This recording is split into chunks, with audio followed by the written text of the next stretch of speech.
रजत बेटा, तुम मिली को घर छोड़ दोगे? श्योर। Okay, thank you.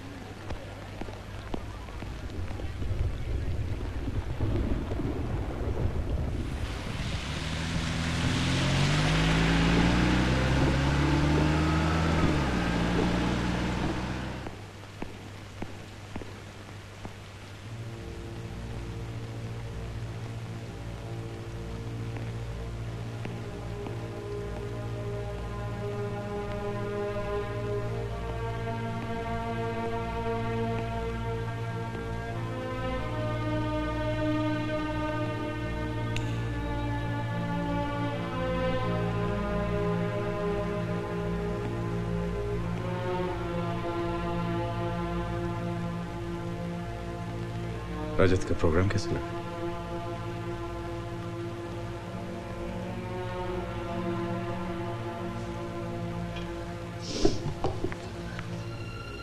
अगर आप नहीं चाहते कि मैं इस घर में रहूं, बोझ बन गई हूं मैं आप पर, छुटकारा पाना चाहते आप मुझसे, तो कह दिया होता, चली जाती, चली जाऊंगी पापा। और इस तरह से क्यों क्यों पापा? क्या अभी के जाने के बाद आपका मुझसे वो रिश्ता भी टूट गया जो आपने खुद बनाया था? क्या मैं आपकी बेटी नहीं रही? क्या आप मुझसे प्यार नहीं करते? नहीं करते पापा? नहीं बेटा, नहीं, ऐसे नहीं कहते, ऐसा नहीं। मैं तो तुम्हें पहले से भी कहीं ज्यादा प्यार करता हूँ, अभी के इससे कभी। ये कैसा प्यार है आपका पापा? क्या आप मुझसे उन्हीं लोगों से अलग कर देना चाहते हैं जो मेरे अपने हैं, जिनके चेहरों में हर पल मुझे अभी का चेहरा नजर आता है? आप, मम्मी, ये घर, यहाँ के कोने कोने में बिखरी अभी की यादें, की खुशबुएं, अभी की जिंदगी तो भगवान ने छीन ली, पर अभी की यादों को मुझसे छीनकर क्या आप मुझसे मेरी जिंदगी नहीं छीनना चाहते पापा? ना, ना बेटा, ना, ऐसी बात नहीं। बेटा खोने के बाद मेरे लिए ये बेटी बहुत ज्यादा कीमती हो चुकी है। मैं इसे किसी भी कीमत पर खोना नहीं चाहता। तो फिर आप ऐसा क्यों कर रहे हैं पापा? क्यों मुझे यहाँ से निकाल रहे हैं, इस घर से जो मेरा अपना है? मेरा, ये घर तुम्हारा, तुम्हारा घर है ये। बस इस घर में धूप और हवा ने आना बंद कर दिया है, और जिस घर के अंदर धूप और हवाएं आना बंद हो जाती हैं, वहां फूल नहीं खिलते, वहां जिंदगी नहीं होती। मैं तो बस तुम्हारे इस उदास चेहरे पर खुशियों के फूल खिलते हुए देखना चाहता हूं। और मैं नहीं, दुनिया के हर माता पिता शायद अपनी औलाद के लिए ऐसे ही सोचते हैं।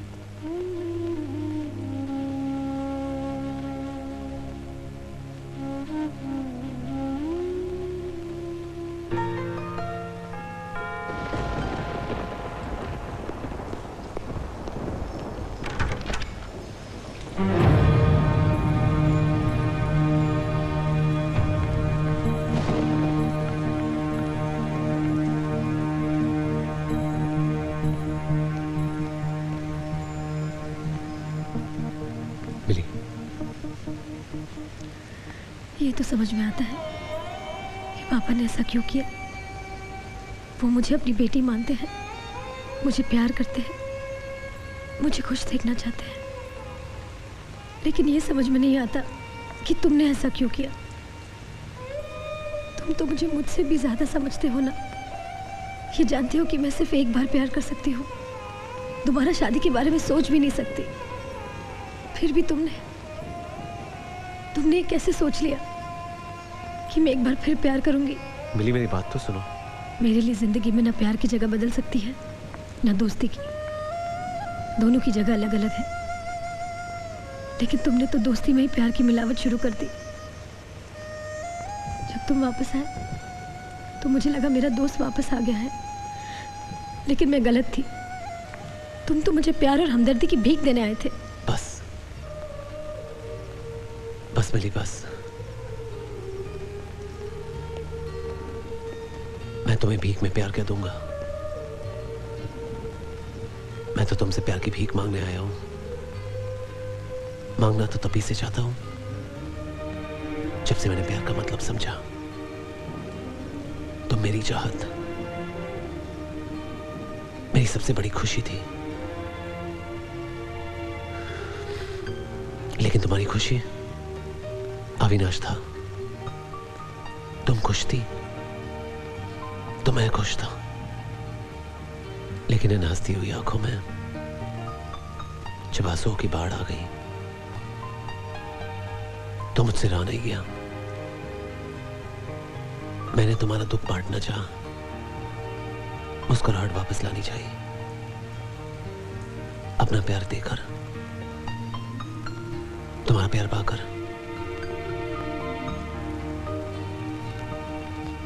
मेरे पास किसी को देने के लिए कुछ नहीं है, प्यार भी नहीं।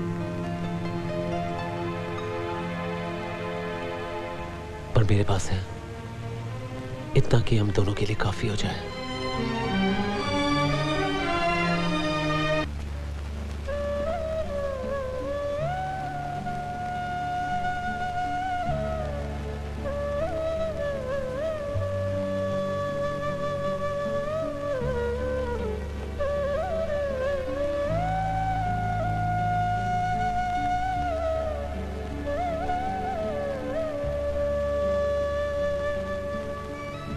दूर दूर तक फैला ये जो पानी तुम देख रही हो,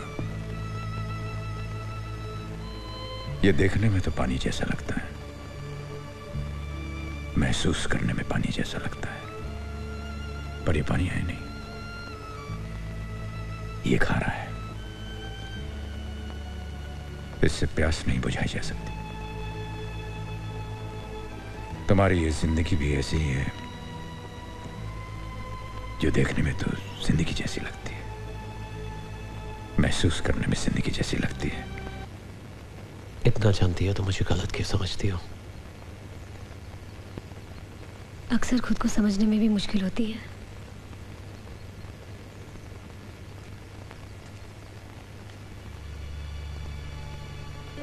किसी रिश्ते के साथ काफी दूर तक चलने के बाद उसका नाम बदलना आसान नहीं होता। मुझे कुछ वक्त चाहिए। क्या तुम मुझे वो दोगे?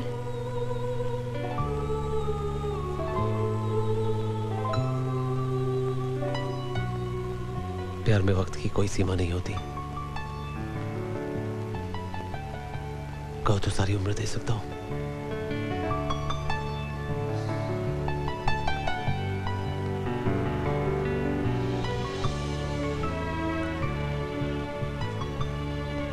आज से तुम्हारे सारे दुख मेरे और मेरे सारे सुख तुम्हारे।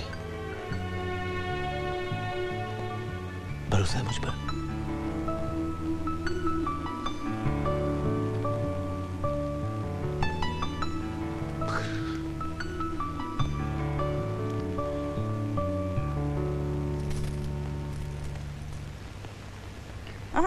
ये क्या? एक मीठा सा सरप्राइज। ये लो। आप हाथ हटाएंगे तो देखो ना।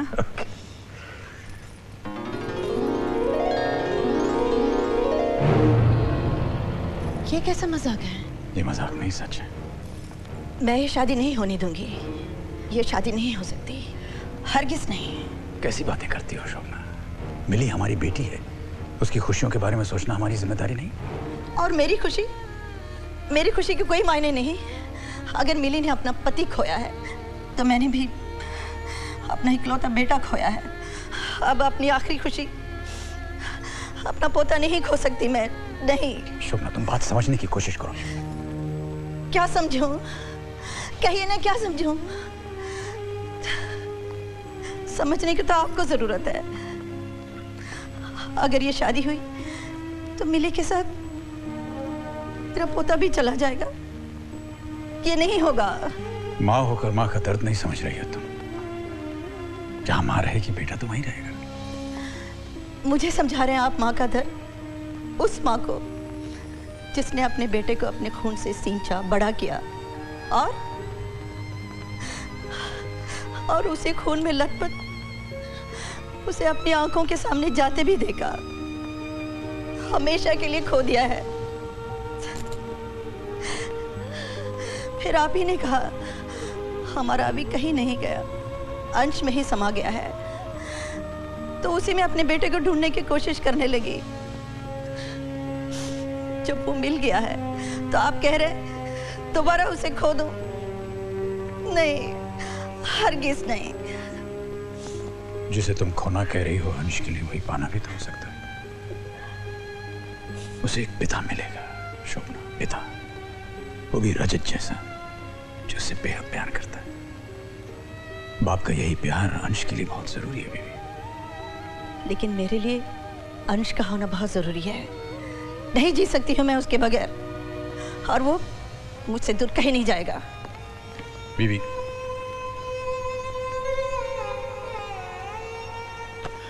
बेड़ा गर्क, काश ये खबर सुनने से पहले ये धरती फट जाती और मैं इसमें समा जाता। इस छोटे ने तो मेरी नाक काट डाली। क्यों जी, क्या किया है बलराज ने? जिस खानदान की मिसालें देते लोग नहीं थकते, अब उसी पर सारे थूकेंगे। पागल हो गया बलराज, पागल।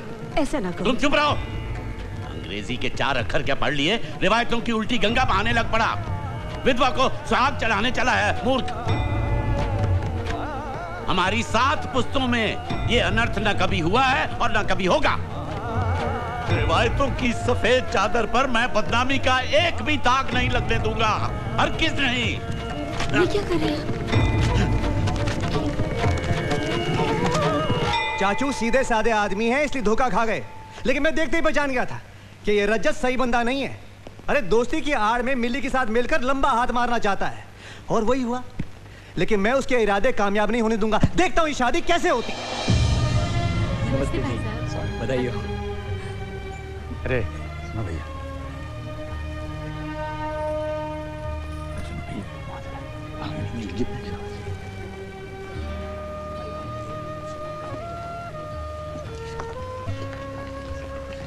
शुक्रिया। अरे बहुत बहुत शुक्रिया। ऐसा मत कहिए भाई साहब, ऐसा। वर वधू को मंडप में ले आइए यजमान, शुभ मुहूर्त आरंभ हो चुका है। करे मैं भी आता।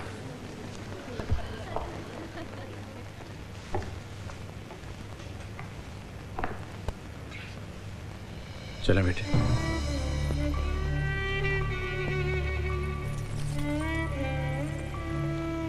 क्या बात है?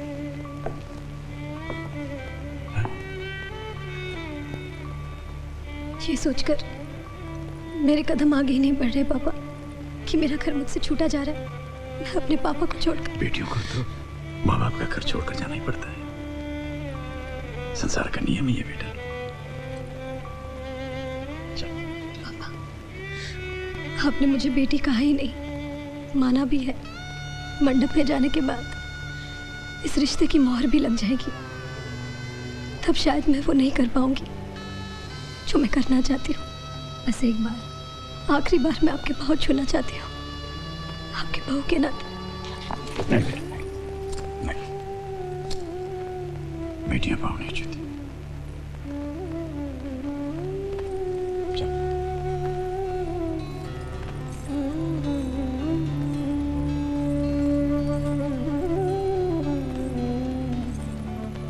खुश रहो बेटे, खुश रहो। मैं तो इसे तुम्हारे पास नीचे ला रहा था। ये कहने से मैं खुद को नहीं रोक पा रहा कि लोग तो मैंने बहुत देखे हैं, लेकिन ऐसा आदमी नहीं देखा जो अपनी खुशियों को कम और दूसरों के गमों को ज्यादा महत्व दे, जो एक रिश्ता जोड़ने के लिए अपने तमाम रिश्ते तोड़ने को तैयार हो जाए। आशीर्वाद दीजिए कि मैं आप जैसा बन सकूं, आपकी बेटी को सब कुछ दो जिसकी वो हकदार है।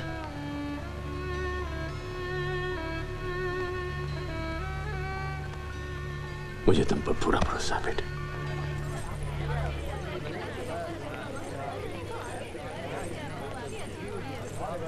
आजा बेटा आजा। बंद करो ये तमाशा, ये शादी नहीं होगी। बड़े भैया मत कहो मुझे बड़े भैया, तू मेरा भाई हो ही नहीं सकता।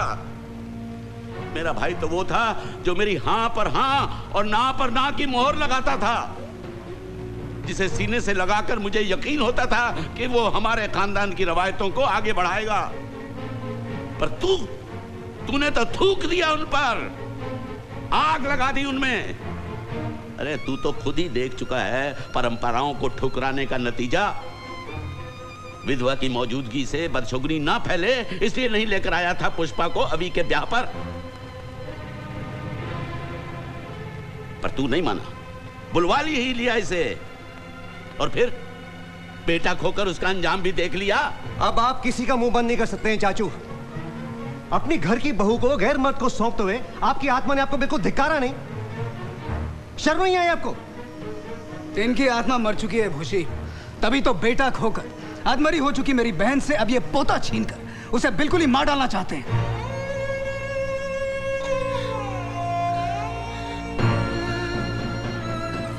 मम्मा प्लीज नीचे चलिए, वो लोग पापा को न जाने क्या क्या कह रहे। प्लीज मम्मा प्लीज। वाह जिया जी वाह, अब आपके लिए वो पराई लड़की इतनी ज्यादा अपनी हो गई है कि उसकी खुशियों के नाम पर आप अपनी पत्नी की जान तक लेने पर उतारू हो गए। भगवान से डर छोटे, भगवान से डर। विधवा के दूजे ब्याह की बात सोचना भी पाप है, अनर्थ है, अधर्म है। और अगर अब भी तूने अपनी जिद नहीं छोड़ी तो कसम पुरखों की, शादी के इस हवन की अग्नि मेरी चिता की आग बन जाएगी। ये शादी कराने के लिए तुझे मेरी लाश पर से गुजरना होगा। अगर आपकी वजह से मेरे बाबूजी को कुछ हो गया ना चाचू, तो मैं सारे रिश्ते विश्ते भूल के पता नहीं क्या कर जाऊंगा। कोई लिहाज नहीं करूंगा मैं। आप लोग जी, यहाँ पे कोई शादी वादी नहीं हो रही है, जाइए अपने घर।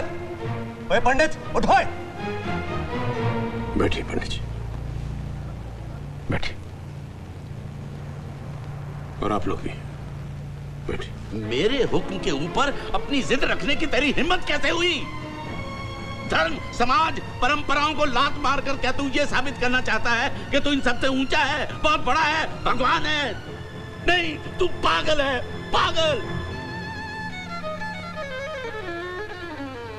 हाँ मैं पागल हूं बड़े भैया, मैं पागल हूं। बहू को बेटी मानना अगर पागलपन है तो मैं पागल हूं। उसके आंसू पोंछना अगर पागलपन है तो मैं पागल हूं। उसकी अंधेरी जिंदगी में खुशियों की रोशनी भरना अगर पागलपन है तो हाँ मैं पागल हूं। क्या कसूर है इस बच्ची का जो मैं इसे इस चार दीवारी के अंदर कैद करके मौत की सजा सुना दूं, जहां ना हवा है, ना रोशनी है, न किसी सवेरे की आस है। तेरी बच्ची कोई दुनिया की सबसे अनोखी विधवा नहीं है जिसके लिए तू अपने ही बंदों से बगावत पर उतर आया है। देख इधर, देख इसे, तेरे अपने ही छोटे भाई की विधवा है ये। पूरे 20 साल से खानदान की इज्जत को संभाले बैठी है अपने घर में। पूछ इसे, है कोई परेशानी? चैन से जी रही है?